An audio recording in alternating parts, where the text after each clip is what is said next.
días, Libertad. Le damos la bienvenida a todos los seguidores y cubanos libres en el mundo entero. Aquí estamos por la libertad y la soberanía de nuestra tierra y para restaurar la democracia. Buenos días, Libertad. Está luchando, como dice Willy Chirino, ya vienen llegando. El 11 de julio de 2021 se rompió el corojo, se rompieron las cadenas que nos ataron por 62 años. Basta del abuso, basta del engaño. Tengo fe, quiero libertad para mi pueblo, yo regresaré. Tengo fe, que algún día cambie ese gobierno, sé que ahí estaré. Hoy tenemos el honor de presentarles al doctor humanista y libertador de conciencia, el presidente del Partido Nacionalista Cubano, Eduardo Arias. Buenos días, Libertad. Buenos días. Bienvenido, Eduardo Arias. Buenos días, Libertad. Buenos días, Oraiza. Realmente el honor es mío. El honor es todo mío porque compartir espacios con compatriotas como tú y con todos los que nos escuchan es un gran honor, y tener la posibilidad de que me dejen entrar en sus casas, en sus vidas con tu programa, es fantástico para mí. Buenos días otra vez. Muchas gracias, Eduardo. Oye, Eduardo, feliz año nuevo, porque no nos habíamos visto. Tenía que felicitarte también, que sea un feliz comienzo de año nuevo. Y hablando de estas fiestas navideñas que han pasado por aquí, por ejemplo, en España se celebra, me imagino que allí donde vives, también me gustaría que me recordaras en tu infancia dónde jugabas de niño. Pues yo me crié con mis abuelos porque en el momento en el que mis padres pues me tuvieron, mi papá es médico y estuvo trabajando fuera de la provincia, hubo que irse a practicar la medicina en algunos lugares que no eran muy cómodos y había que trasladar toda la vida para allá. Yo me quedé mucho tiempo, como hasta los 7 años, en la casa de mi abuelita, en Palma Soriano, que es un pueblo, es en este momento, después de la distribución geográfica que se hizo en Cuba, es un municipio, pero pertenece a Santiago de Cuba. Mi papá tuvo que cumplir con sus deberes como médicos en Guantánamo y yo me quedé con mi abuelita. Y entonces, bueno, pues ahí cerca de la casa estaba justamente la escuela, que comencé desde el preescolar ahí, preescolar, que la primaria, hasta los 7 años a una cuadra. Y entonces también estaba cerca un parque que se llamaba, o se llama todavía, Parque Antonio Maceo, ahí en Palma. Y ese era el lugar donde yo crecí, donde yo me crié. Muchos de los patriotas, incluso de las redes, pues estudiaron conmigo en esa escuela de Palma Soriano. Así que, bueno, esa fue mi infancia con mi abuela. Mis padres venían cada 15 días. Yo tuve una formación adecuada porque me inculcaron desde pequeño que estudiar era una de las cosas más importantes en la vida de un ser humano, porque había que aprender para poder conducirse adecuadamente, y ahí entonces comencé. Después trasladaron a mi padre otra vez para la provincia de Granma. Me fui a vivir con mis padres, estuve viviendo en Manzanillo un tiempo. Y después entonces sí regresamos ya en la época de la secundaria básica y el preuniversitario a Santiago de Cuba. Ahí estábamos, ahí estaba Eduardo. Esta pregunta, claro, es que vamos, te embalas como y ni siquiera me dejas. Es que parece que vamos, que lo tengas estudiado. Te quería preguntar eso exactamente. Primeramente, que tu infancia entonces fuiste feliz, fuiste un niño feliz, Eduardo. Familiarmente sí. Familiarmente fui completamente feliz. Mis padres estuvieron siempre. En el ambiente familiar de mi casa era muy estable. Y sí, definitivamente desde ese punto de vista feliz.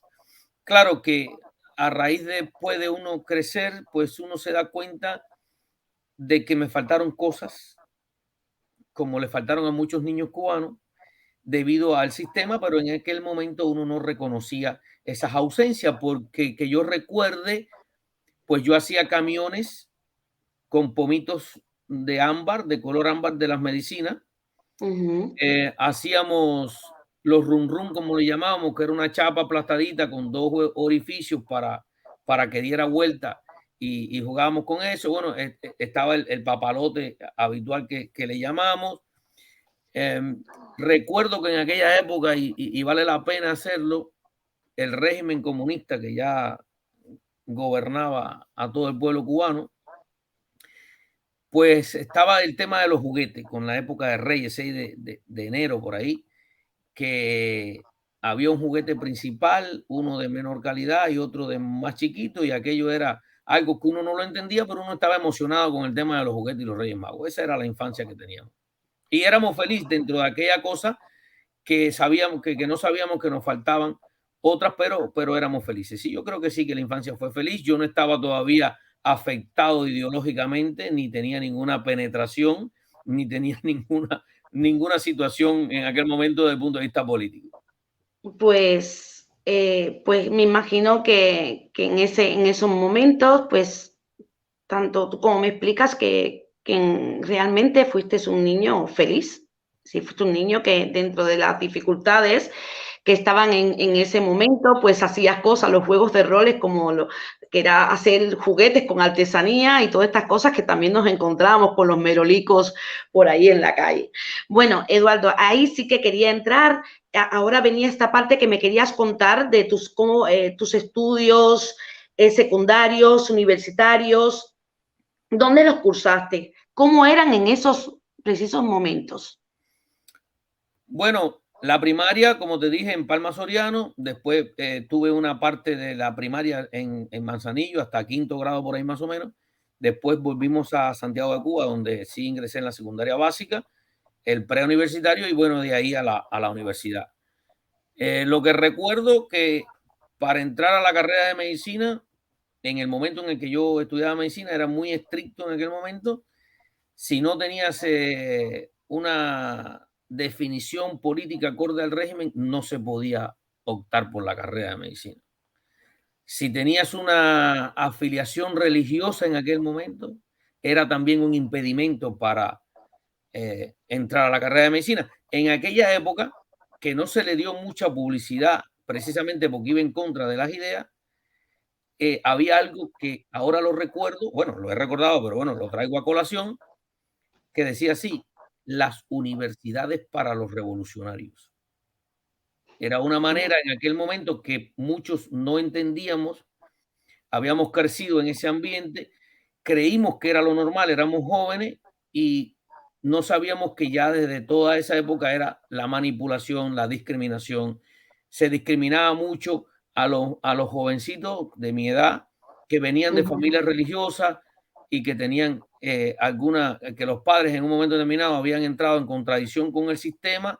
Era totalmente discriminatorio y definitivamente fue una cosa que algún día se podrá reflejar con datos, pero fue agresiva como es todo el sistema que ya conocemos. Ya, pues pienso yo que pues fue una etapa bastante dura y bastante discriminatoria porque yo me acuerdo también que por ser Jehová o por tener una religión, iban a tu casa, hacían entrevistas a la familia, preguntaban a los vecinos, a los llamados CDR o Federación. Bueno, le preguntaban ahí en el barrio a todo el mundo quién era Eduardo Arias para ver si te podía tocar. Ya no bastaba con un escalafón, sí, con una nota alta, sino tenía que ver el entorno donde tú te encontrabas o quién era tu familia o, vamos, como hubiera ido alguien preso o hubiera alguien en tu familia que no tuviera que ver nada contigo, pero desgraciadamente hubiera tenido un problema para ellos criminal o ya te fastidiaban tu vocación, lo que tú querías hacer. Que por cierto, has mencionado antes que tu padre era médico y es de ahí donde nace tu vocación, Eduardo.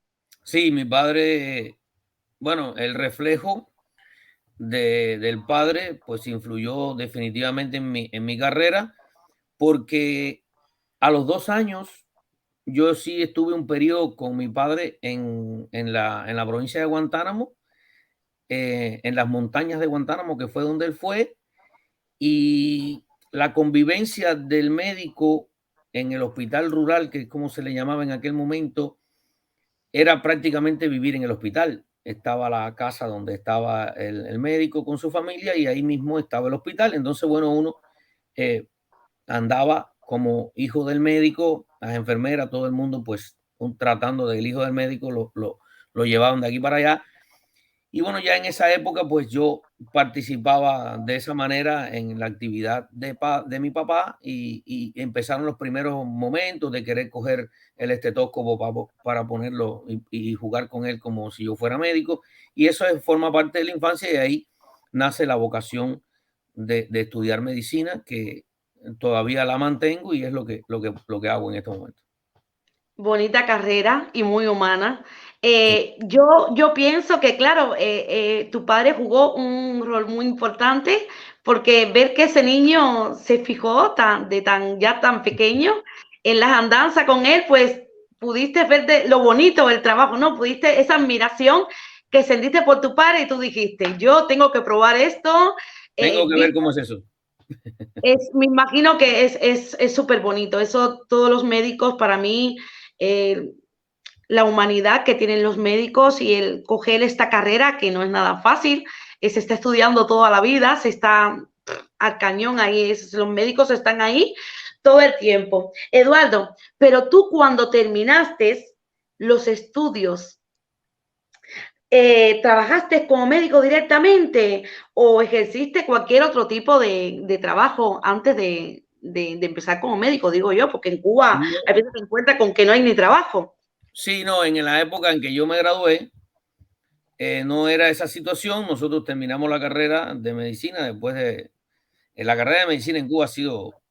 Hay gente que empezó, hay personas que tuvieron enfermería y después la carrera de medicina. Pero bueno, finalmente terminamos la carrera de medicina. Yo por la especialidad de pediatría, me hice especialista en pediatría.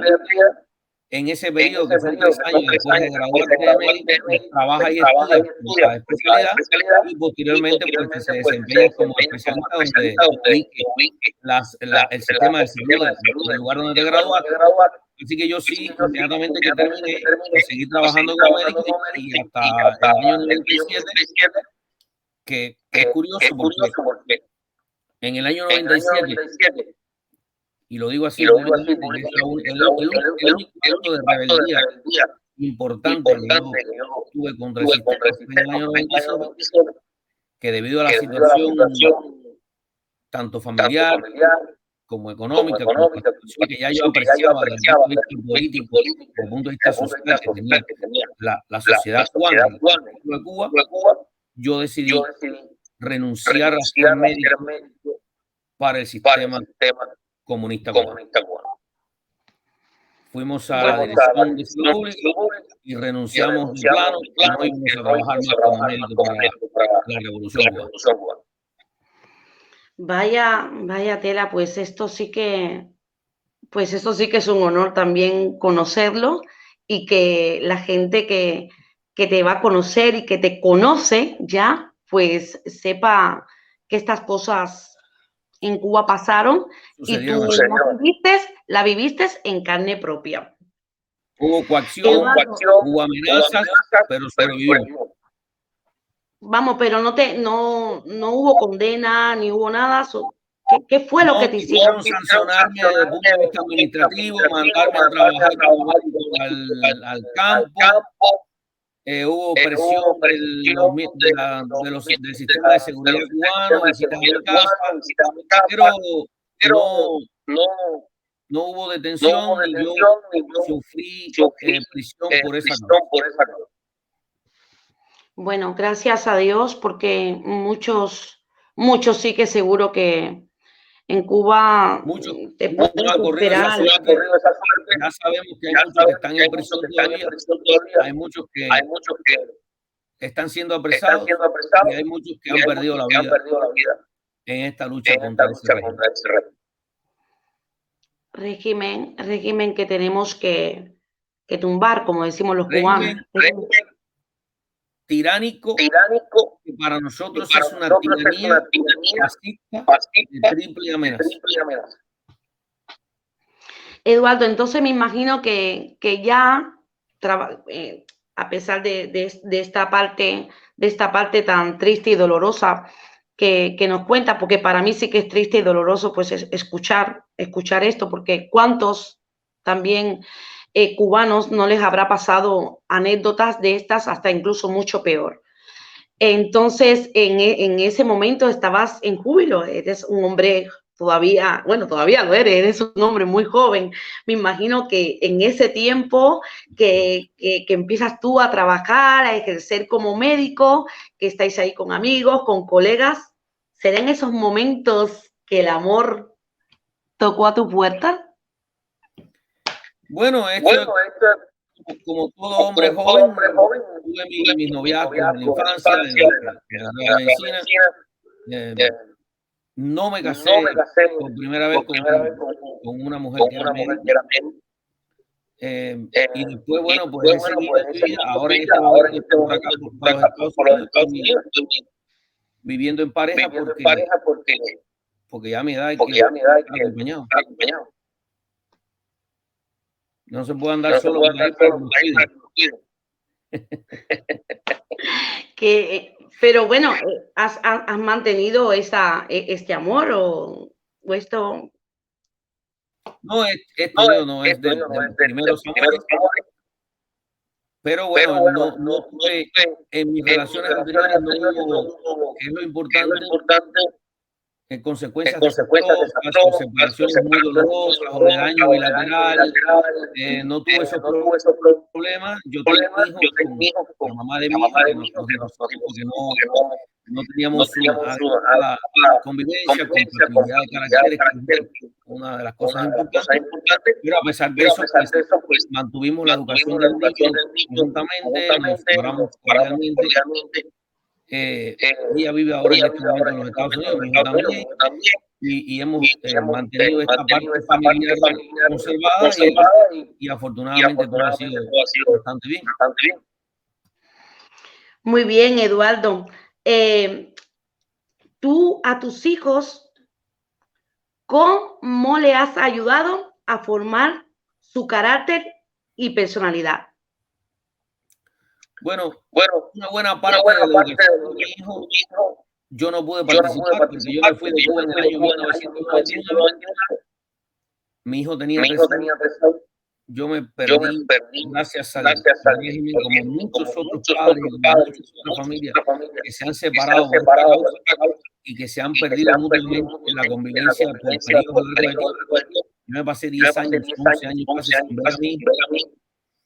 Y bueno, llega aquí ya después de tener los 11 años más o menos, comenzamos a hablar con él, a darle las orientaciones a su padre, a participar en su crecimiento y desarrollo aquí en los Estados Unidos, que felizmente ahora mi hijo tiene su propio trabajo, tiene su familia, es un hombre de bien, está creciendo en la empresa que está trabajando, y le dimos toda la información necesaria como hombre, como padre, como jefe de familia, como marido, como compañero de una mujer, a respetar a los demás, a hacer del trabajo el tesoro más preciado para poder sostenerse él y su familia sin necesidad de que alguien le dé nada.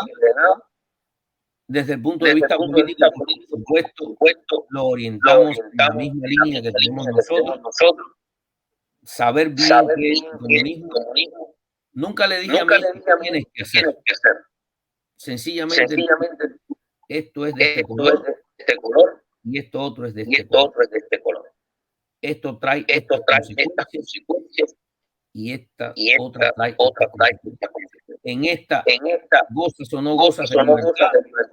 En esta eres un hombre o no, considerado y respetado, y así llevándolo, porque quería que por convicción él decidiera cuál era el camino político y como hombre tomar.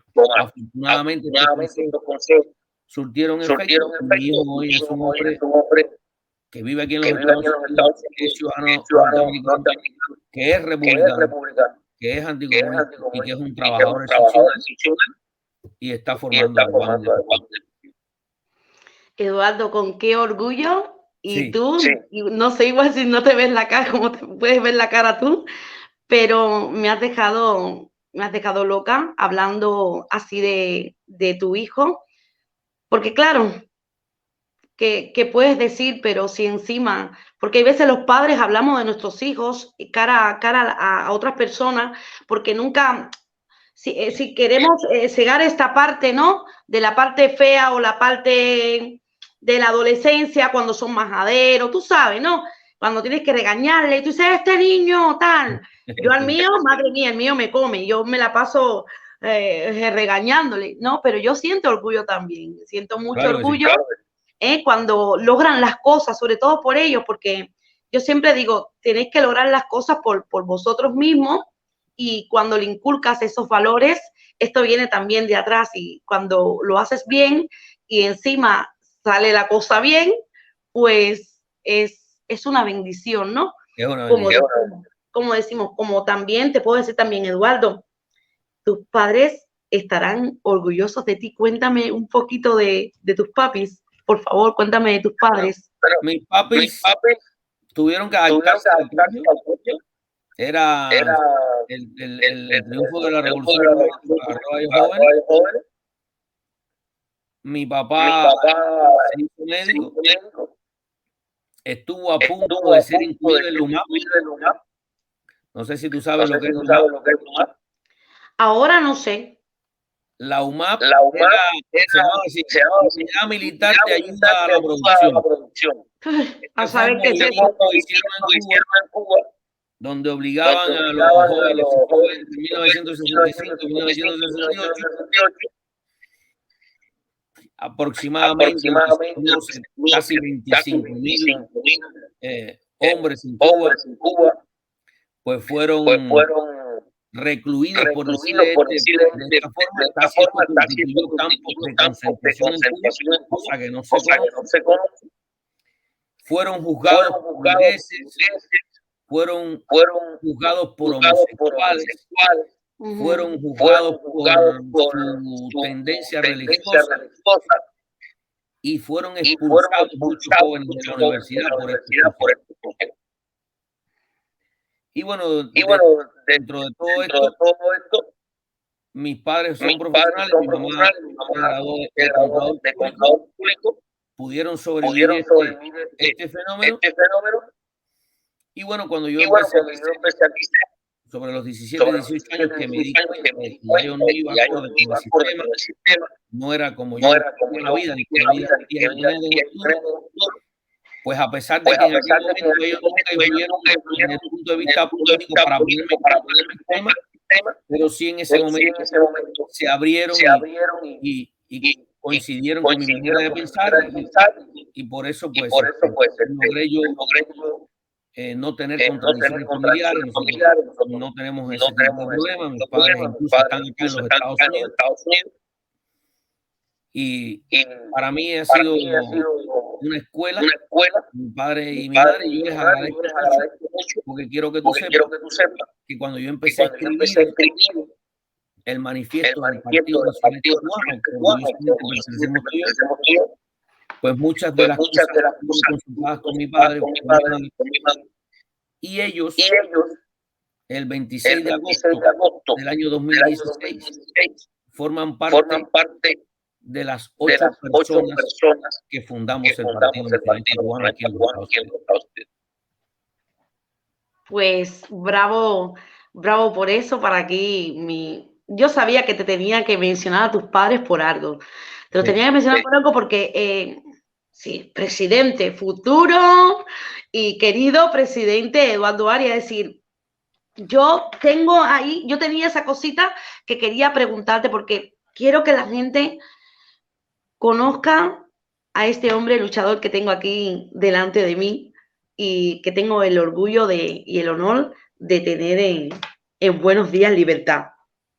Entonces, Eduardo, yo cuando tú mencionas que en la universidad, pues, cuando estabas estudiando tu carrera, que tuviste esta sanción, que ya ahí tú te revelaste, ¿no? Que digo yo que fue cuando dijiste, esto no lo aguanto. No lo aguanto, no, te quería decir que si es en ese momento cuando crees en ti, el sentimiento anticomunista y de luchar por la libertad de tu pueblo. Así es. Así es. Crece justamente en la universidad. Ya sabes que la mayoría de los seres humanos, al alcanzar la edad en la que ya pueden entrar en la universidad, se ha alcanzado ya un poco de madurez desde el punto de vista de todos los órdenes, como ser humano, como hombre, como mujer, como ser social, como participante de la sociedad donde tú vives, como uno de los seres que la conforman, y por supuesto la universidad tiene un nivel de preparación, de información que te permite hacer tu propio juicio. Ya en ese momento yo me doy cuenta de eso, pero habría que mantener el orden para poder graduarse. Mucha gente que hizo lo contrario no llegaron a tener porque fueron obligados a abandonar la carrera. Yo quería tener mi profesión, quería optar por esa posibilidad, que yo siempre he soñado con cada cubano en un momento determinado ese régimen, y en aquel momento pensaba en que si me graduaba como médico y se terminaba el régimen, podría ejercer la medicina con libertad, como lo hacen en otros países, los demás médicos o la gente común, y quería alcanzar ese sueño profesional. Así que ya desde esa época sí, yo empecé a tener tradiciones. Después que me gradué, ya las manifestaciones fueron mucho más abiertas, ya no podía tener el conocimiento de su título. Yo por eso nunca fui seleccionado para ir a las misiones de solidaridad de la Revolución Cubana, porque yo era un individuo que no era muy, o sea, no era afecto al sistema. Quise hacer una especialidad de pedagogía, que eso es algo importante, y me la negaron precisamente por eso. La profesora, que voy a mencionar el nombre con un poco de delicadeza, fue la que me dijo, no te van a dar esa especialidad una persona vista con buenos ojos. O sea que esto horrible. Puede ser poco en correspondencia con lo que han pasado muchos cubanos. Muchos profesionales cubanos han sufrido esto mismo en mayor medida. Es decir, bueno, para lo que, como sabes, cómo están funcionando los médicos, yo pienso que ellos tenían la idea perfecta cómo debía ser el médico cubano, es decir, el médico que ellos querían, ¿vale? La llamada, ese desgobierno, que ya de los Castro Ruz, ellos sabían qué médicos eran los que querían. Ellos querían esclavos. Ellos querían formar médicos, es decir, la nueva esclavitud moderna. Para mí, los médicos cubanos, con eso de cumplir misión internacionalista, todo lo que se ha descubierto, todo lo que no podíamos saber porque no teníamos internet, no teníamos dónde, porque claro, la gente que inmigró y que se fue para Estados Unidos supuestamente sabía lo que pasaba con los médicos, pero la gente que estábamos en Cuba no nos enterábamos de nada. Era misión internacionalista y cremallera, es decir, zipper en la boca, cuidadito con hablar del tema. Y yo vi cosas muy injustas, vi cosas muy justas, como no pasaras por el aro, ahí te quedabas, ni te ponían una misión internacionalista, porque en realidad los médicos cubanos no es que quisieran ir a ser internacionalistas ni nada de eso. Para mí, yo siempre he pensado que era para buscar una forma de entrada de dinero y vivir un... Siempre fue así. Aparte del médico cubano, los profesores, los profesionales cubanos, en el orden en que sea, desde el punto de vista administrativo o de otra profesión, ingeniero o lo que haya sido seleccionado para este tipo de misiones, pues lleva en esta actualidad una misión política. O sea, son en sí personas que van a aportar una bandera política a dejar claro que el sistema que hay en Cuba es el sistema correcto y que es el sistema que hay que seguir y que es la manera correcta de vivir la sociedad. Entonces, si no eres una persona que eres confiable para el régimen, probablemente no te dejen salir porque no vas a cumplir con todas las expectativas que ellos quieren, aparte de ser su esclavo. Exactamente, Eduardo. Yo pienso que habrá sido muy duro para muchos profesionales y ver el daño que ha hecho este desgobierno y que luego hayan, como has mencionado, que tenían un fin y así todas estas personas que salían a cumplir misión internacionalista llevaban el mensaje equivocado. Un mensaje que aún dura y perdura en estas comunidades o en los países donde muchos cubanos nos encontramos por el romanticismo de la revolución, el romanticismo que todo estaba hecho correcto y que todo estaba bien. Aquí lo tenemos claro, yo sí le digo siempre a la gente que ya está bien de romanticismo, que ahora hablamos con la verdad y para eso está aquí también, ha llegado Buenos Días Libertad, para hablar sin tapujos. Eduardo, ya habías contado que tus padres fueron fundadores del Partido Nacionalista Cubano, pero en realidad ¿cuándo se funda el Partido Nacionalista o cuál es el evento que motiva para crear este gran partido? Cuando yo llego a los Estados Unidos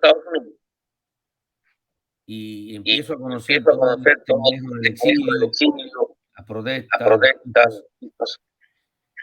yo llegué aquí en el 2005 más o menos. Y bueno, empiezo a escuchar primero todo el proceso de adaptación a este país y me di cuenta de que el enemigo nuestro era un murió Chávez, ahí está el sistema, murió Fidel, más relevante del comunismo en esta región, y ahí está el sistema. O sea, el enemigo real para mí es el partido cubano. Donde quiera que esté. Ese es su lineamiento. Además, partido es un arma de cohesión, es un arma de coacción y es un arma de represión. Así se han manejado siempre estos sistemas con ideología. Y bueno, yo empecé a mirar cómo se manejaba, cómo era la situación de la oposición, de las personas que estaban luchando, que yo siento una admiración grande por todos los movimientos que han existido. Yo creo que todos los que han hecho algún trabajo en contra del régimen tienen para mí toda mi admiración, independientemente de que para algunos pueda ser más grande, más chiquito. Todo el que levanta la voz, que haga algo en contra del sistema, para mí tiene la admiración y el respeto. Nosotros los consideramos así de esta manera.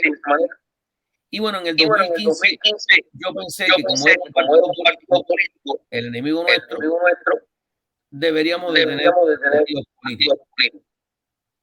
Primero porque es la fuerza que se puede correlacionar con él.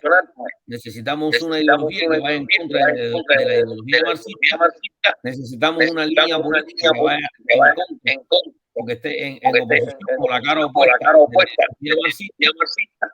Necesitamos organizados los del partido comunista, y necesitamos preparar un programa de gobierno, que el pueblo pueda saber que también hay otros partidos que tienen un programa de gobierno con una óptica completamente diferente.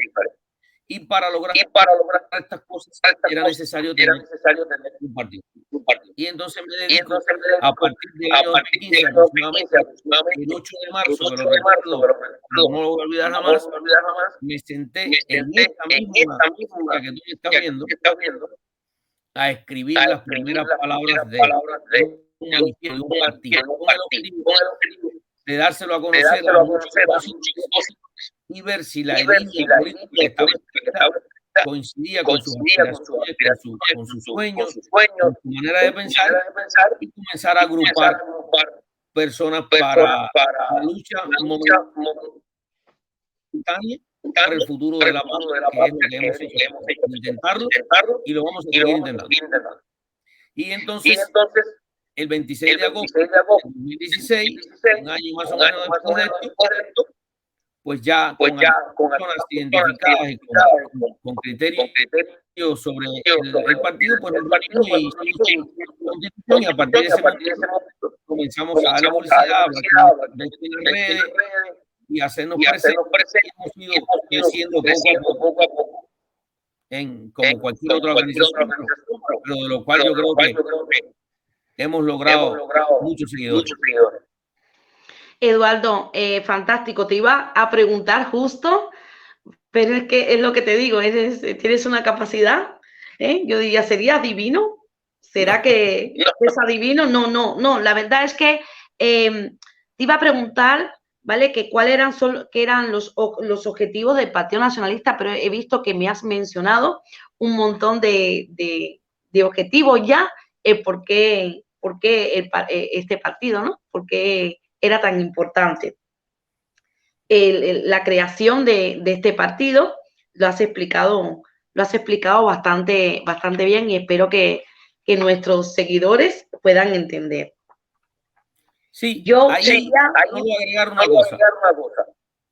Pues agrégalo, que aquí hay para rato, no te creas tú, aquí tenemos todo lo que un hombre hace, todo lo que tenemos, desde lo más sencillo que pueda aparecer en nuestra vida desde el punto de vista material o espiritual. Cualquier cosa, lo más impensable, si lo has logrado, si lo tienes o no lo tienes, depende de la línea política del país. O sea, ¿por qué te puedes comprar un apartamento en España y un carro en España? Porque hay una línea política del país que permite que tú, si trabajas, si tienes el dinero y tienes la habilidad de crear el patrimonio necesario, pues te puedes comprar una casa, o te puedes comprar un carro, o puedes salir, o puedes tener en la mesa lo que tú deseas, o la cantidad que quieras, o puedes comprarte un perfume, o puedes hacer todas las cosas que tú puedes hacer en España. Sin embargo, puede ser que estas mismas cosas no las puedas hacer en otro país.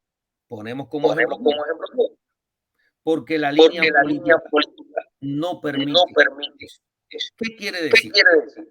Que la política de un país nos va a tocar sí o sí estemos o no involucrados en la política. Y yo digo, la única manera de poder participar en las decisiones de un país que puedan o no afectar de manera favorable o la vida tuya es participando en la política como ciudadano.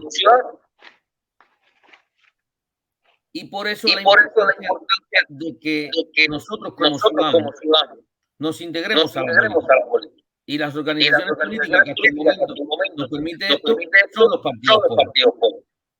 Porque de ahí salen los candidatos, de ahí se programa el país, y de ahí es donde tú votas por los que quieres que representen en función de lo que han proyectado para el futuro.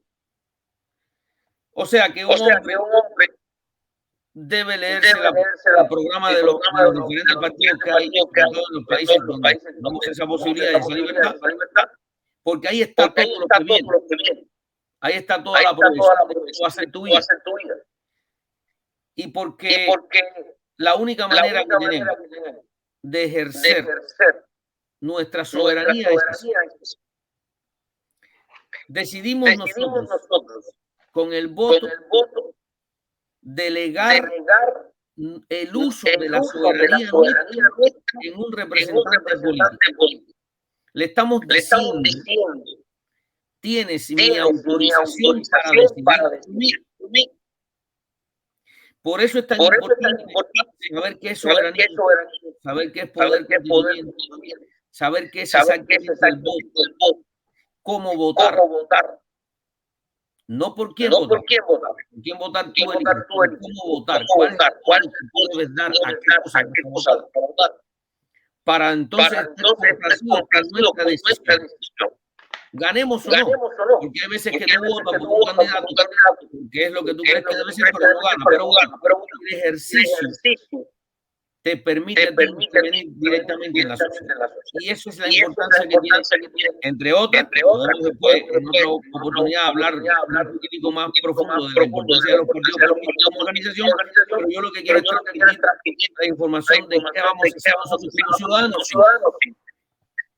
Más allá de que podamos o no estar involucrados, nosotros tenemos una responsabilidad con nuestra vida, con nuestra familia, con nuestra sociedad, con nuestra nación, y esa es la manera de poder participar y poder decidir.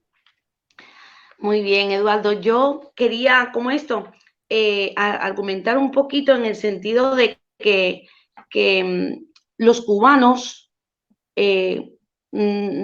siempre cuando tú le dices, por ejemplo, pertenezco a un partido o es importante pertenecer a un partido y esto, pues la gente se queda un poquitico así, porque los cubanos nada más que están acostumbrados a escuchar al PSC, es decir, al partido comunista cubano, no conocen otra política, no conocen a otro presidente, ellos no saben, ni siquiera, yo para mí no sabía lo que es elegir un presidente, no sabría si tendrían, los cubanos estamos en pañales, tenemos que empezar desde cero porque en Cuba nunca han habido elecciones, según sus elecciones que yo para mí, elecciones, a mí que me saquen desde mi casa obligada a votar a quién, al mismo de todos los años, por ejemplo, al de la piedra. Esto es de risa. Hay una cosa curiosa, y es un dato. Sí. En el octavo Congreso del Partido Comunista, según Raúl, hicieron eso. Había aproximadamente 700.000 miembros del Partido Comunista. 700.000. Ajá. Y entonces tú preguntas, ¿será posible que haya más de 14 millones? En este caso, bueno, 11, porque hay muchos fuera.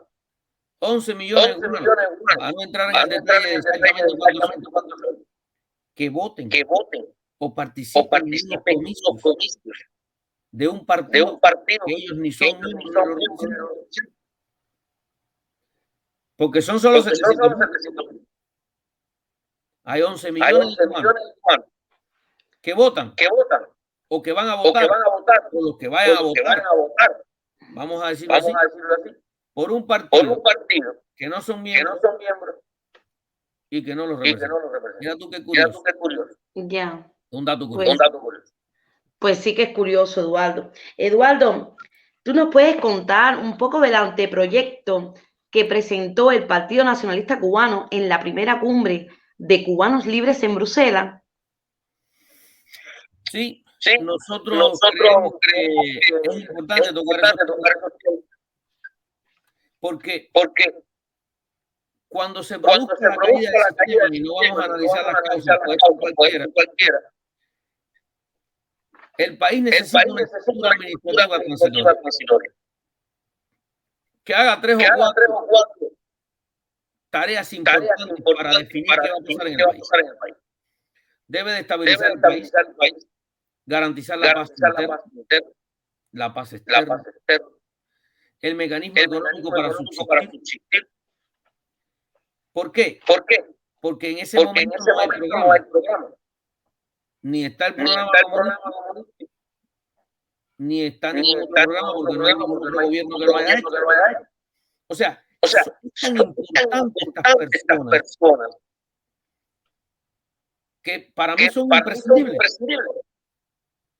Contar con un grupo de personas que encarrile el país en unos meses y que lo ponga a boca de urna, donde los cubanos estén preparados para participar en las primeras votaciones populares libres.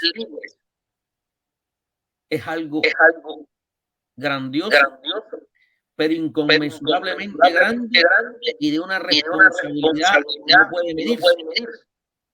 Porque estas personas que están en estos lugares son los responsables de echar a andar una nueva república bajo condiciones democráticas. Para mí sería la posición política más determinante en el siglo que estas personas pudieran lograr. Y como eso es tan importante, pues no podíamos nosotros dejar de considerarlo. Y entonces quisimos escribir un anteproyecto porque lo sometimos para que lo critiquen, para que lo vean, para que lo cambien, para que lo modifiquen en la mejor manera que podamos hacerlo, porque nosotros tenemos que buscar la mejor manera de hacer un proceso de transición. Porque es que ese proceso de transición es lo que garantiza una república triunfante en lo que va en el futuro próximo. Es tan decisivo para todos los cubanos que tenemos que buscar las mejores personas y que se hagan las mejores cosas. Porque aparte de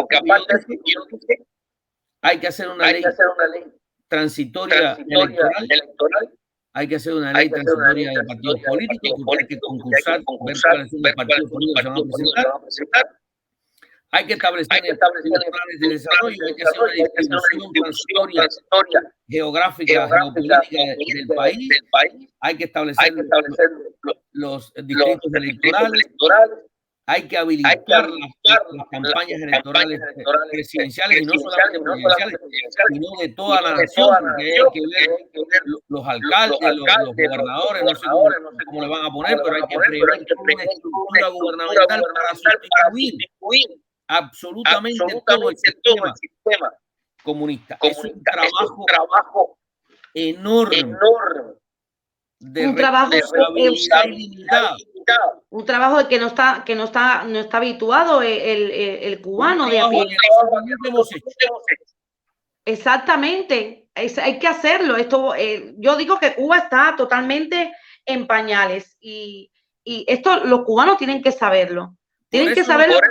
Cuba tiene que pasar por un cambio, Cuba tiene que cambiar completa y necesitamos una transición para que no haya un cambio fraude, y que se hagan las cosas correctas.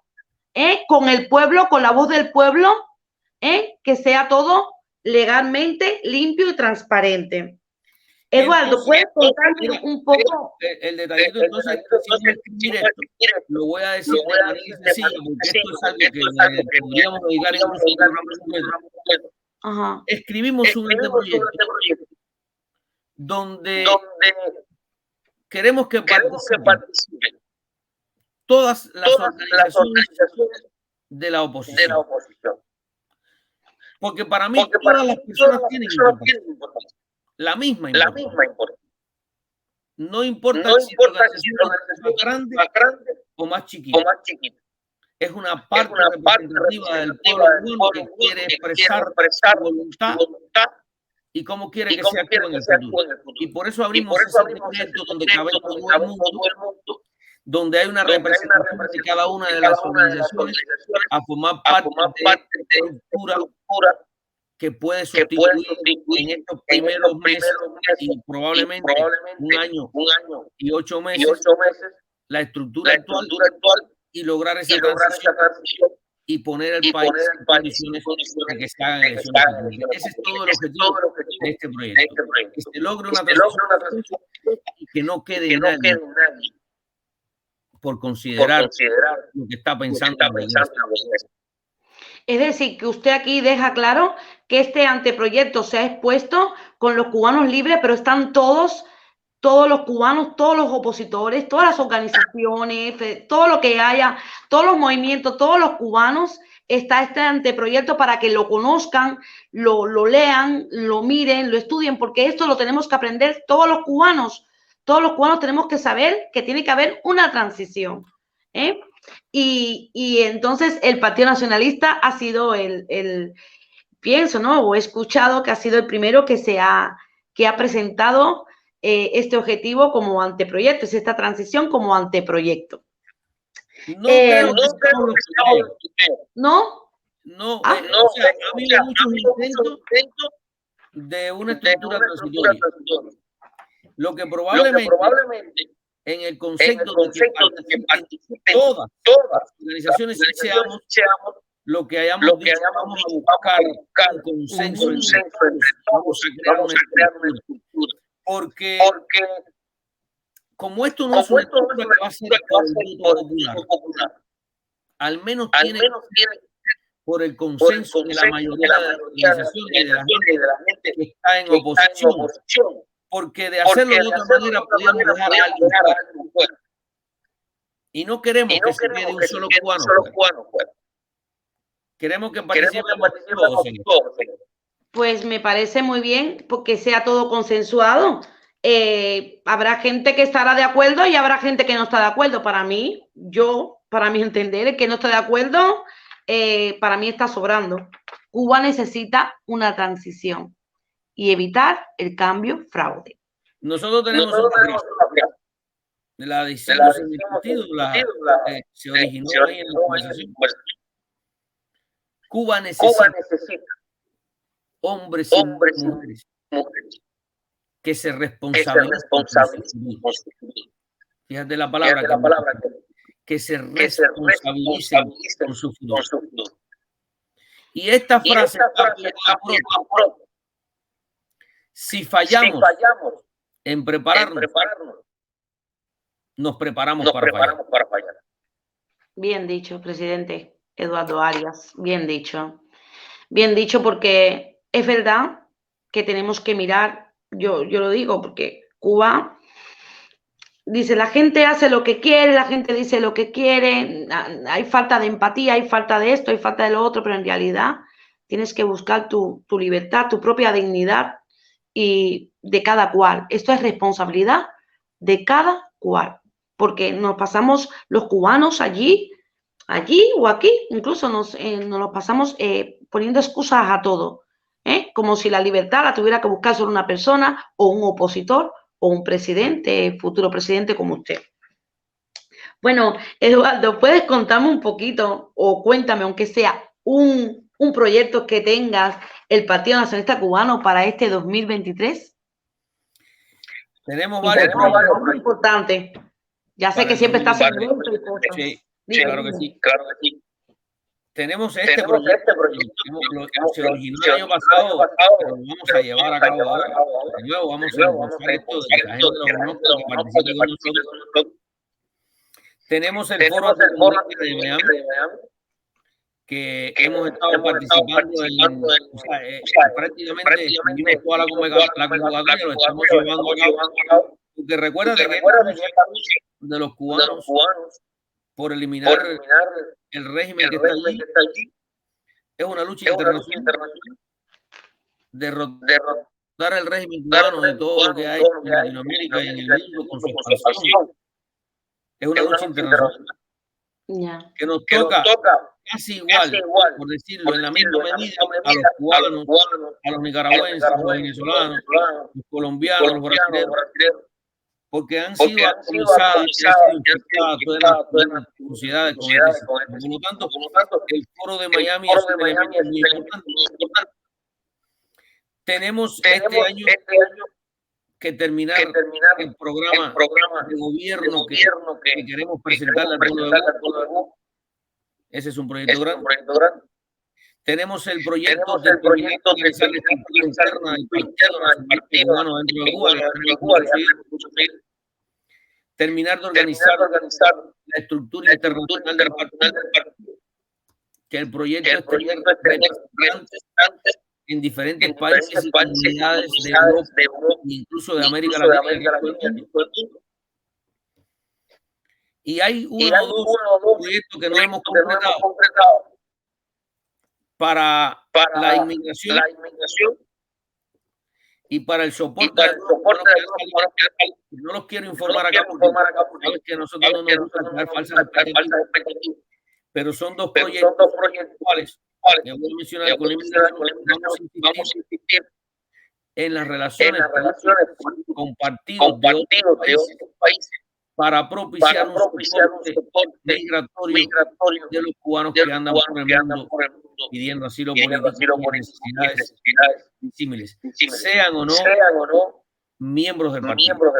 No hay que ser miembro del partido. La gestión que estamos haciendo es para todos los cubanos. Y ojalá llegue esto a un término feliz que nos puede ayudar mucho, que los países vean esto como una migración netamente política y la necesidad de ayuda que tienen todos los cubanos de Nicaragua.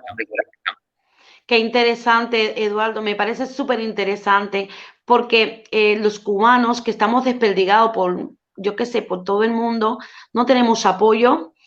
Por ejemplo, aquí mismo en este país, España, en el que aquí yo vivo, donde emito aquí desde mi casa, nosotros le llamamos a los cubanos cariñosamente la segunda, ¿cómo se dice? Madre patria. Para mí, Madre Patria se queda en eso, en lo que fue Madre Patria y película de Paquito el Chocolatero, como aquel quien dice, porque este gobierno aquí ahora mismo da oxígeno a la dictadura. Y yo de que usted del Partido Nacionalista tenga un proyecto y de buscar cobertura con otros partidos y en otros pueblos, es hora y esto es un trabajo muy, muy grande. Entonces, antes habías dicho una cosa y te la he cogido al vuelo para que no se me pasara. ¿Qué debemos hacer para pertenecer en una organización como la del Partido Nacionalista Cubano? El Partido Nacionalista Cubano es un partido abierto a la entrada y a la salida de la ciudad.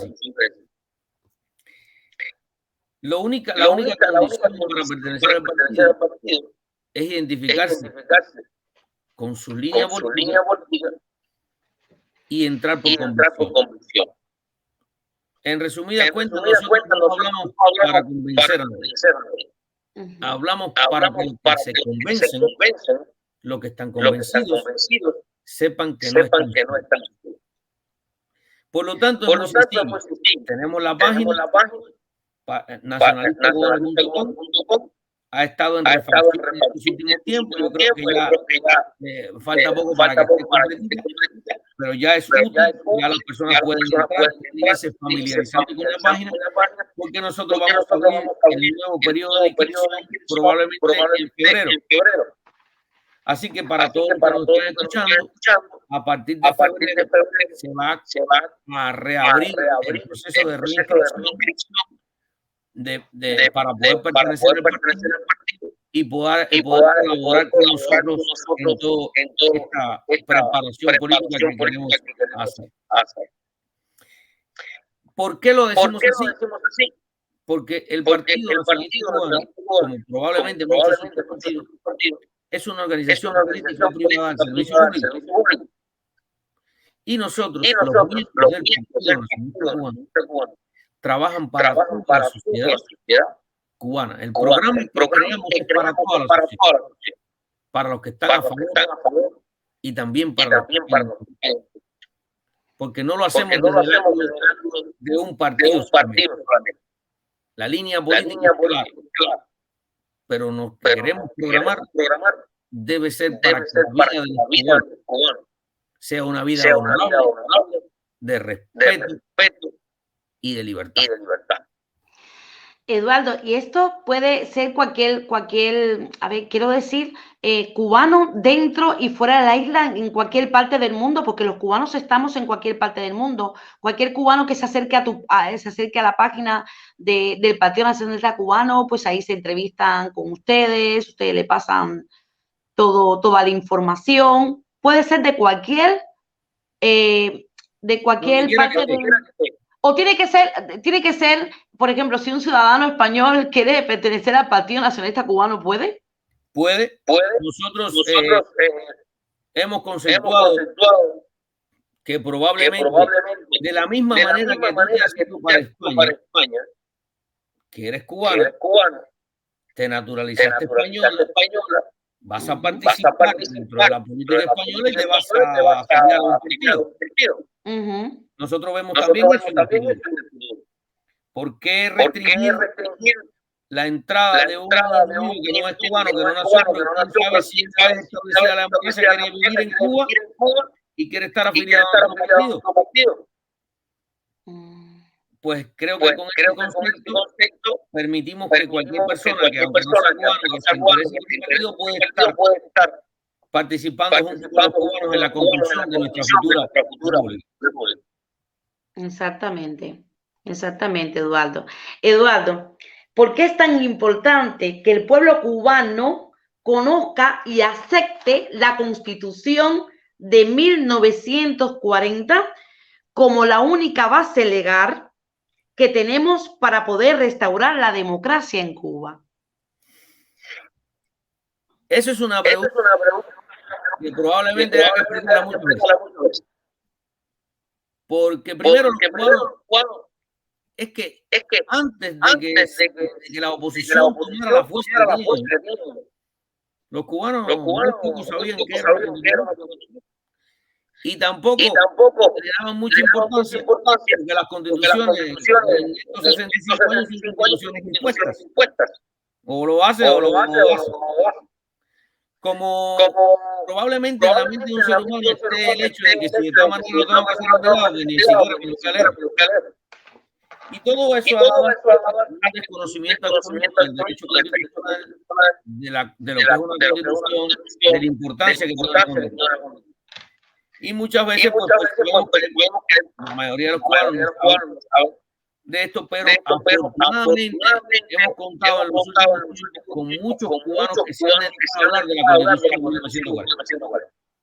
Y a veces yo digo, es tan importante como hablen a favor como hablen en contra, porque lo importante de todo esto es que la gente conozca que tenemos una Constitución, que tenemos una ley de leyes y que tenemos un punto de partida jurídicamente legal para constituir nuevamente nuestra república, para reconstruir la república. Y yo creo que ese es, en el lenguaje popular, la importancia que tiene la Constitución de 1940. Cuba está en un golpe de Estado permanente. Cuba tiene un hilo constitucional. Y lo que estaba allí, en el momento en el que se rompe el hilo constitucional de la Constitución de 1940. Para mí, la importancia no es lo que dice la Constitución. Acuérdate que las constituciones tienen un contenido formal y un contenido material. O sea, el contenido formal y material es lo que dice la Constitución, lo que dice la ley, que va a aplicar, lo que hay que respetar. Pero para nosotros es que en este momento no es un tema porque no podemos tocar esa Constitución, porque no tenemos la legalidad ni la jurisprudencia para hacerlo. Pues no es lo que es más importante, sino la posición de ella, porque era la que estaba vigente en el momento en el que se rompió la Constitución. Y ni Batista en el 52, ni Fidel en el 59 restituyeron el hilo constitucional, pero tampoco ninguno de los dos abrogó, que es como se dice normalmente la Constitución de jure. Abrogar es algo similar, es una similitud de derogar, para que la gente comprenda. Lo que pasa es que el término abrogar es el correcto del derecho constitucional, pero es lo mismo, quitarla, derogarla, abolirla. No lo hicieron. Por lo tanto, esa Constitución está vigente. Legalmente vigente. Para nosotros lo importante es no hacer lo que han hecho los demás. Nosotros, mi opinión como ciudadano, olvídate de la política. Mi opinión como ciudadano es que yo quisiera que ese gobierno ahora se vota por el voto popular, se restituye la república, se termina con esta agonía y se restituye una república que respete la democracia, hacerlo bien desde el principio. Lo correcto es restituir el hilo constitucional, llevar la Constitución a su posición de partida y después, cuando se haya elegido un gobierno por el voto popular, que es lo que va a garantizar el periodo transitorio, este gobierno tiene la tarea de preguntarle al pueblo, bueno, ¿está restituido el constitucional? Esta era la Constitución que teníamos, es una Constitución que tiene 80 años de escrito. ¿Qué vamos a hacer? Vamos a seguir con esta Constitución, el pueblo de Cuba quiere reformar la Constitución. En ese momento cobrará importancia el contenido material y formal de la Constitución. O sea, que dice un artículo que ya a mí no me sirve, o que dice tal cosa de la Constitución que no queremos los cubanos que esté, o qué cosa le queremos añadir a la Constitución a partir de ese momento. ¿Por qué? Porque el hilo constitucional es la permanencia ininterrumpida del Estado de Derecho y la constitucionalidad de un país. Muy consecuente de lo que es una constitución para que se entienda. Quiere decir que hay que restituir el Estado de Derecho con un gobierno que se vote por el voto popular, perdón, que sea elegido por el voto popular, y restituir la constitucionalidad, que es la Constitución en continuación de todas las revisiones que ha tenido. Por ejemplo, la Constitución de los Estados Unidos ha tenido muchos amendments. Hay una continuidad de revisión de su contenido donde los americanos han decidido modificar de forma específica, parcial o total, lo que han querido hacer. Sin decir esta Constitución no sirve, la vamos a cambiar. No necesitamos cambiarla, necesitamos reformarla. Porque probablemente hay muchos cubanos que no les guste algo de la Constitución y tenemos el derecho como ciudadanos a reformarla. Y ella, dentro de las clasificaciones que hay de las constituciones en cuanto a su reformabilidad, es una constitución flexible que permite el piso jurídico y legal como ley que sea modificada, que sea reformada desde el punto de vista parcial, específica o total. En su artículo 285 y 286, ella misma ofrece la posibilidad de que el poder constituyente, que es el soberano, la reforme. O sea, no hay nada que necesitemos desde el punto de vista constitucional. Afortunadamente, con una constitución vigente por no haber sido abrogada, con una constitución de 40 que es flexible, con una constitución de 1940 que ofrece el principio jurídico y legal. Para hacerlo, tenemos todas las condiciones para arrancar una nueva república y un nuevo proceso donde podamos hacer nuestra ley lo que nosotros como cubanos deseamos. Esa es la importancia que ella tiene, que estaba, que es la constitución de la cual queremos partir para recuperar la república, restituir la constitucionalidad, restituir el hilo y después decidir qué vamos a hacer con nuestras leyes. Pues creo que ha quedado bastante claro y además aclarado las dudas para los cubanos, que sepan cuál es la importancia de nuestra Constitución, nuestra Carta Magna de 1940, y ahí está Eduardo Arias, que nos los ha dejado muy clarito el por qué cubanos, por qué debemos restituir, es decir, retomar el hilo constitucional de nuestra Carta Magna de 1940. Pues ahora hacemos una pequeña pausa y volvemos en unos momentos con Buenos Días, Libertad. Buenos días, Libertad. Me fui de Cuba, pero Cuba no se fue de mí. Qué orgullo para mí poder ser de allí. Mi pueblo despertó, mi pueblo está luchando. Como dice Willy Chirino, ya vienen llegando. Bueno, ya hemos vuelto de nuevo y quería plantearte algo, como una pregunta. ¿Crees que el pueblo de Cuba, tras 63 años de engaño, tenga la voluntad de luchar contra la dictadura, viendo la falta de empatía y el silencio que existe en estos momentos? Siempre tenemos que confiar en el pueblo. Porque el pueblo es quien constituye. El pueblo es quien decide. El pueblo de Cuba está sometido a una tiranía férrea que ha sembrado el miedo. El miedo, yo diría que el terror. Y por ahí muchas veces de haber la falta de decisión Eduardo, espera un momentico, porque se te ha como que te has quedado como paradito Pisado. ahí. Sí, y hay veces se te oye la voz doble, ¿sabes? Se te oye así la voz como con eco. Esto, Vamos a retomar de nuevo. ¿Ahora me escuchas mejor? a ver, habla. ¿Me escuchas mejor? Sí, ahora te escucho mejor. Ahora te hago la pregunta de nuevo, ¿vale? Bueno, sí. ¿Vale? Sí. Sabes, Eduardo, te quería hacer esta pregunta y que tú me contestes a tu manera tu opinión propia que tú tienes, así como yo te lo voy a preguntar.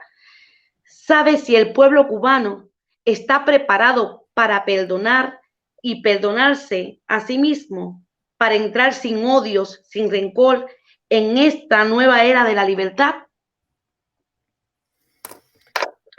Bueno, es una pregunta bastante difícil porque puede haber individualidades y la diferencia en el pensamiento de los cubanos es muy particular como de todas las personas.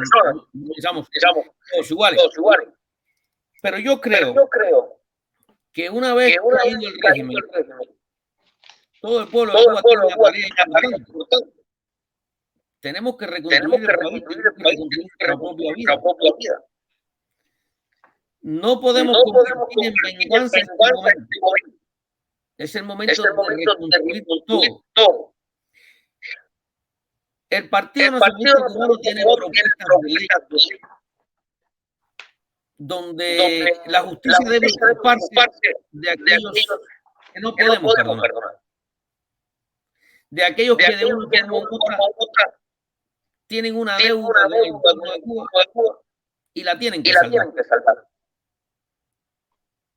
O sea, estamos dispuestos a hacer justicia y estamos dispuestos a retomar el país sin rencor, sin una justicia correcta. Esta es tu opinión.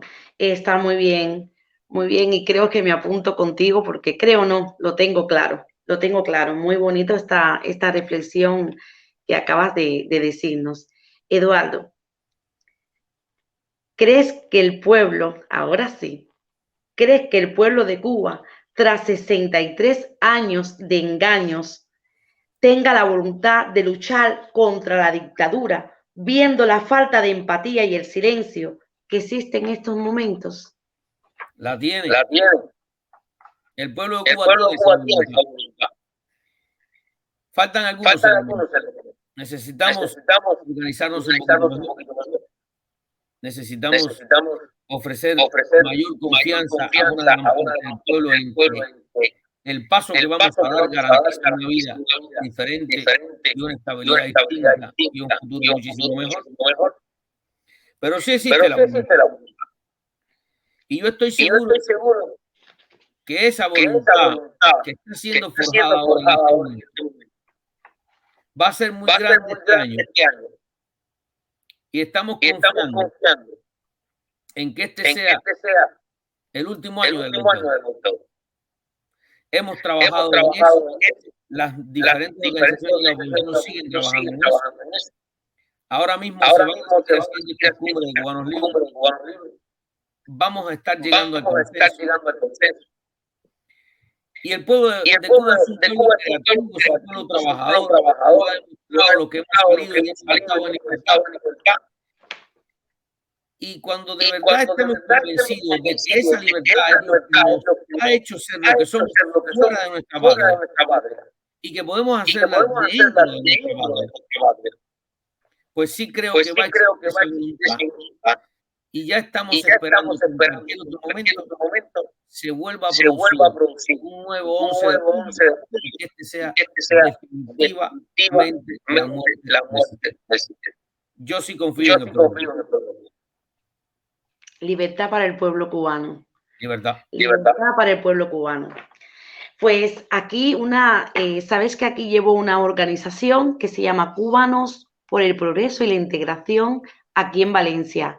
nos han dejado una pregunta para ti, una de nuestras activistas, y ella nos pregunta, ¿vale? Que cómo serías tú como futuro presidente de Cuba. Una pregunta difícil, porque no sabemos si vamos a alcanzar Pues lo ha hecho una chica muy joven, es esa decir, una posición. chica muy joven y se merece que tú le respondas porque lo ha hecho Primero, una de las más jóvenes que tengo en esta organización. la vamos a responder. Tenemos, o sea, la primera misión de un partido político es llevar sus miembros más activos a posiciones selectivas gubernamentales. Para eso es un partido político, para crear candidatos que puedan optar no solamente por la posición de presidente de la República, sino congresistas, senadores, gobernadores, alcaldes. Si ya estamos en un partido político, creemos que en un momento determinado podemos ser candidatos, los miembros del partido, u otro, a este tipo de posición. Si por alguna razón el pueblo decide por nuestra plataforma política, pues nos han entregado una responsabilidad, nos han delegado soberanía. Y no es un mérito, es un trabajo, es un esfuerzo, es una responsabilidad del pueblo de Cuba de responder porque han depositado la confianza en esta persona, en que va a resolver los problemas que en ese momento han estado insolubles. Depende mucho de la proyección de la plataforma. Y en el momento en el que esto suceda, hay que tener algo claro. Ya no solamente somos parte de un partido político, sino somos parte de una estructura de gobierno. Y tenemos que gobernar para todos los que votaron a favor y los que votaron no. Hay que gobernar con equidad, con justicia, con certeza y sobre todo con el mayor sentido de protección de cada uno de los cubanos que en este momento van a iniciar un nuevo proceso de reconstrucción republicana, en este caso de reconstrucción de la República. Para mí sería un honor, como probablemente para cualquier otro, pero también extraño una gran responsabilidad. Y te soy sincero, hay temor a no hacer lo correcto. Y justamente hay que ser valiente para enfrentarlo. Porque la valentía no es ausencia de miedo, es enfrentar con miedo y resolver el problema que tienes enfrente. Lo que le corresponde a un gobierno en este momento para Cuba es una tarea porque en Cuba hay que resolver desde la manera de pensar hasta lo más impensable de un país. Pero sí, será un honor, tomaremos la responsabilidad. Y lo que sí queda claro es que no podemos gobernar sin la decisión del pueblo. Todo lo que hagamos debe ser consultado y aprobado por el pueblo de Cuba. Pues muchas gracias, presidente. Espero que quede complacida nuestra activista con su respuesta y que lo pueda ver todas las veces que quiera en nuestro canal, que le den ahí a la campanita, que se suscriban y que muchos cubanos puedan escuchar al futuro presidente de nuestra isla. Y nada, quería decirte una cosita también. entonces en Cuba no habrá más comunismo. Lo digo por respeto a eso de la pluralidad. La pluralidad. La pluralidad es peligrosa, ¿no? La pluralidad no quiere decir que todos y que todos decidan. Hay que tener mucho cuidado con eso. Por supuesto, queremos una sociedad plural. Queremos una competencia política honesta. No vamos a restringir a nadie. Yo no soy partícipe de restringir a nadie. No lo haríamos jamás. Ni como ciudadano, ni como político, ni como dirigente, si es que algún día me toca. Ahora, haciendo una reflexión, el mundo ha atravesado por tres grandes flagelos. Flagelos políticos, sociales, económicos, que han lacerado enormemente el mundo donde vivimos, la tierra, para que la gente me acompañe. No me refiero a un país, no me refiero a una nación, a toda la humanidad. Una, la esclavitud. Dos, el fascismo. Y tres, el comunismo. El mundo ha condenado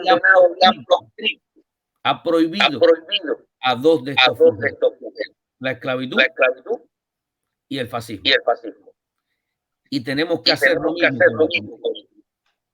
Por lo tanto, el Partido Nacionalista Cubano, uno de los grandes proyectos que tiene, es seguir los pasos de muchos países como hasta ahora lo han hecho algunos. Es nuestra intención, es nuestro deseo, es nuestro propósito y es nuestro proyecto proscribir el comunismo en Cuba. Porque no vamos a permitir que la expresión más grande antidemocrática del mundo participe en nuestra democracia. No somos partícipes, independientemente del concepto de pluralidad. Esa es la posición y no la vamos a ocultar. Bravo, bravo, presidente Eduardo Arias. Espero que los cubanos estén escuchando bien y que tomen nota porque las opiniones que se escuchan, sobre todo la actualidad, la juventud, no creen en el comunismo, no, para ellos no creen en el comunismo. Yo creo que a cualquier persona, y sobre todo ciudadanos cubanos, cuando tú le preguntas, dice que para atrás ni para coger impulso, es decir, que no quieren el comunismo, quieren una Cuba próspera. Han sido 64 años ya casi, ¿no? 64 años de inestabilidad, son ineptos como han llevado el gobierno, que yo le llamo desgobierno, y no quiero apuntarme porque prefiero que sea usted el que nos diga y el que nos cuente, porque si yo me pongo a hablar aquí, vamos, más de 3 colores me saldrían aparte del que tengo, ¿eh? Entonces, soy de las que opino que ya ahora mismo los cubanos tenemos claro que no queremos el comunismo.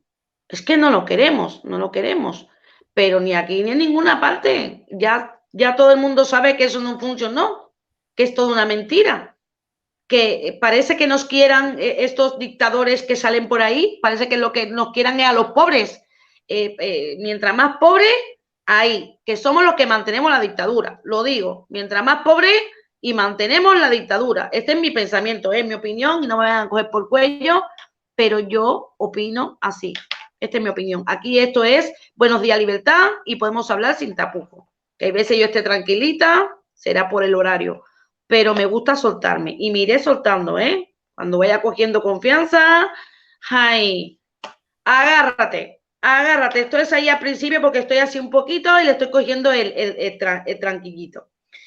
Ahora, Eduardo, ¿puedes dejarles un mensaje a los youtubers, influencers, activistas por la causa, ¿cuál es el camino? ¿Cuál es el camino que deberían seguir por esta causa, por la lucha? Un consejo, algo, porque son cada vez salen más youtubers, cada vez salen más influencers cubanos, cada vez muchos se apuntan a la causa y muchos lo hacen de corazón. Igual todos no tienen la respuesta o la aseguranza correcta, pero usted que está ahí en el meollo puede mandarle un mensaje a los influencers. Yo sé que casi no tienes tiempo para las redes, pero ya te estás ahí apuntando y estas hay TikTok, hay influencers, youtubers. ¿Qué camino deberían seguir? Las redes, como las conocemos, porque es el nombre que tenemos en la red, forma parte de algo que se llama información y publicidad. La información es el cuarto poder. Un manejo adecuado un manejo inadecuado puede llevarte a la derrota. Y en realidad, el individuo que tiene una influencia, como lo tienen muchos de estos influencers, y que yo me parece que es fantástico, deben preocuparse por llevar el mensaje correcto. Porque en la medida que llevamos el mensaje correcto, logramos lo que hemos perdido durante tantos años, la educación. Entonces, el único consejo que les puedo dar es que cultiven su intelecto, que transmitan la información correcta y que la transmitan para educar. Porque justamente seguir la frase más elocuente de José Martí es el mejor consejo que le puedo dar. Ser culto es el único modo de ser libre. Ese debe ser el primer objetivo de un influencer. Cultivar, informar, para que el que recibe esa información la pueda usar para su propia verdad. Y dedicarse a eso y no a la crítica, que a veces crea grandes dificultades, grandes divisiones. Ese es el mejor consejo que les puedo dar. A mí me parece muy bien, mirando todo lo que se cocina en las redes, ya que incluso tenemos que aprender a ser opositores. Tenemos que aprender a ser opositores, tenemos que aprender a ser buenos youtubers y buenos influencers. Es tiempo de Cuba.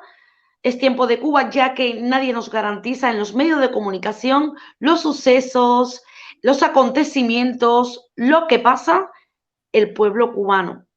De hecho, incluso cuando este señor puesto a dedo, así, porque a mí me disgusta, dio la orden de mandar a atacar a su propio pueblo cubano. En muchos sitios no se escuchó esto. Y de hecho todavía lo desmienten, como muchísimas cosas, asesinatos y cosas. Y entonces para mí que un opositor o un youtuber o influencers que tienen toda la capacidad, que tienen tantos seguidores, utilicen las redes para machacarse entre ellos mismos, cuando Cuba nos necesita a todos y cada uno, a todos los cubanos que alzamos la voz. Todos son bienvenidos, porque es, como usted había dicho antes, nuestra libertad la tenemos que buscar cada uno, tenemos que pensarla cada uno. Y a mí me disgusta, por eso le había dicho a usted que está ahí en el meollo, que es un luchador, que es tan respetuoso, tan humano, que nos dejará este consejito para los influencers y youtubers, y que tomen nota que es hora de seguir peleándose, pero contra lo que nos oprimen, contra los tiranos, contra los que tienen a nuestro pueblo totalmente humillado y de rodillas. Estoy de acuerdo. Por los presos políticos, porque tienen que ser libres, porque no Ese es tiene el que haber trabajo. no tiene que haber una Mercy Olivera diciendo que tiene ganas de morir, porque no tiene que haber una madre, Mindalia Padrón, pidiendo fe de vida para su hijo Bruce Nervi Cabrera, Así y es. porque no tiene que haber niños presos políticos menores, y porque queremos prosperidad y un futuro para nuestra tierra que sea una isla próspera. Y nada, presidente, ya me gustaría que le dejase usted un mensaje para nuestro pueblo cubano que sufre la dictadura más férrea de la historia. Hay que ganar en confianza. Y hay que saber que esa dictadura ha caído. No tienen los recursos, no tienen los elementos para enfrentar un pueblo que se levante con dignidad y firmeza. Si el pueblo de Cuba decide levantarse al unísono, la dictadura desaparece, porque ya caída. Ese es el gran consejo que le quiero dar a mi pueblo, que cuenten con nosotros y con cada uno de los cubanos que estamos fuera, que no vamos a dudar en correr hacia nuestra patria para todos juntos poder recuperar la república. Los planes están hechos.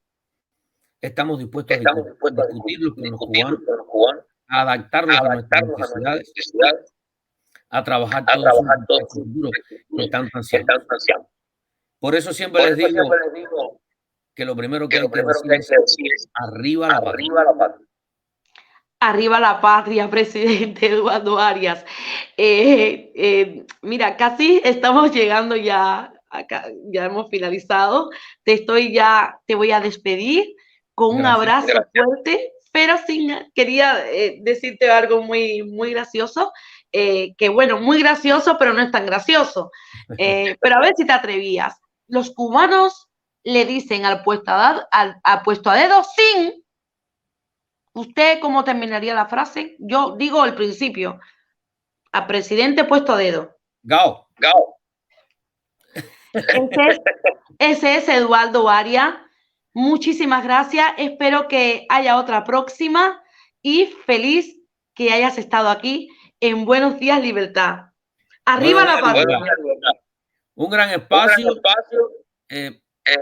dedicado a lo que nosotros queremos, hablarle al pueblo de Cuba, compartir con ellos nuestras opiniones, que nos digan, que nos critiquen, que nos censuren si hace falta, porque estamos dispuestos a discutir todos nuestros proyectos con el pueblo cubano.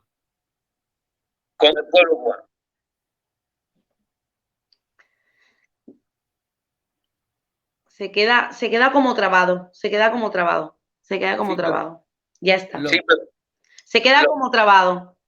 Lo puede subir. Vale, pues hasta aquí la emisión del día de hoy. Y pues nada, hasta la próxima, Eduardo Arias. Buenos días, libertad. Me fui de Cuba, pero Cuba no se fue de mí. Qué orgullo para mí poder ser de allí. Mi pueblo despertó, mi pueblo está luchando. Como dice Willy Chirino, ya vienen llegando.